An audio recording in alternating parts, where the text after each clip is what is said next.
Le week-end a été marqué par les arrivées du 13e et du 14e de ce Vendée Globe. Jérémy Bayou a franchi la ligne d'arrivée samedi matin après 89 jours et 19 heures. Le skipper de Charal avait dû revenir au Sables d'Olonne en début de course pour réparer et il était reparti 9 jours après le premier départ.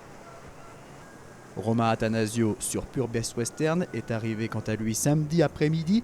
Il a bouclé son deuxième Vendée Globe en 90 jours 2 heures et 46 minutes. Il reste 13 bateaux en mer, dont 2 hors course, Samantha Davis et Isabelle Joschke, qui a repris son tour du monde vendredi dernier après une escale d'une dizaine de jours au Brésil. La Britannique et la Franco-Allemande ont prévu de naviguer ensemble jusqu'au Sables d'Olonne. Elles se trouvent actuellement au niveau de l'équateur.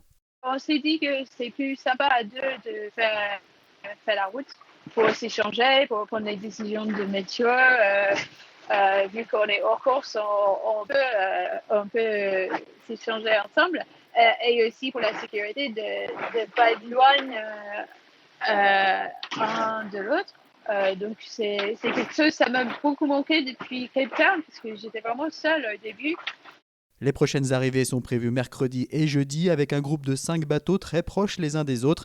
Un groupe pour l'instant mené par Arnaud Boissière, mais le Sablais est suivi de près par le japonais Kojiro Shiraishi qui navigue avec un foiler dernière génération, mais aussi avec des problèmes de voile. 今ね、みんな固まってるけど、ここのとこ急にあるのが早くなったね。なんで急に早くなったか知りたいよ、どうぞ。まさにそうで、はい。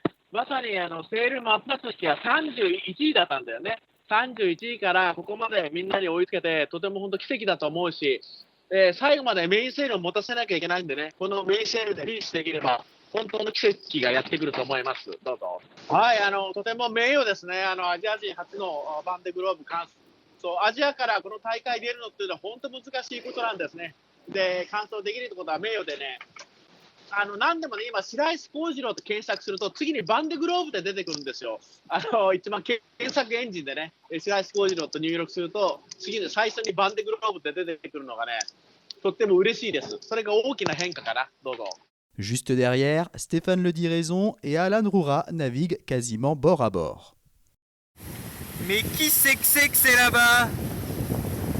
Hein? Vous voyez pas la petite molle là-bas? Eh ben c'est Stéphane. Voilà. On se retrouve encore une fois. Voilà donc Stéphane à côté là depuis cette nuit. Premier empannage là dans le front. Voilà, on a des situations météo un peu bizarres, une mer très formée avec du vent pas très stable, classique. Et là on viendrait empanner route directe normalement sur la ligne d'arrivée, on devrait y être dans de gros jours si tout se passe bien. Et là avec Stéphane on est à 1000. Voilà, 1000 donc ça pique un peu parce que 1000 c'est vraiment pas grand chose. Ça met du match quoi. Ça met clairement du match.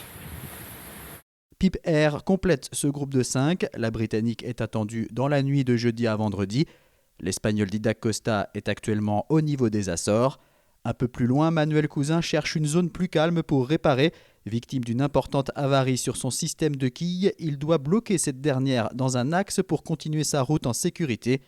Enfin, aux 2 dernières places, Alexia Barrier et le Finlandais Ari Usela avancent à une douzaine de nœuds au large du Brésil.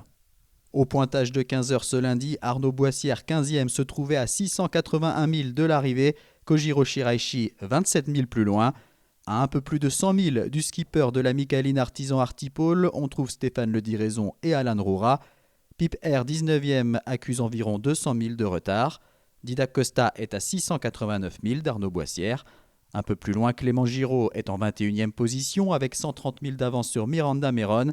La Britannique est passée devant Manuel Cousin, dont la navigation est perturbée en raison de son système de quilles endommagé. À l'arrière de la flotte, Alexia Barrier et Ari Usela ont encore un peu plus de 4000 milles à parcourir jusqu'à la ligne d'arrivée.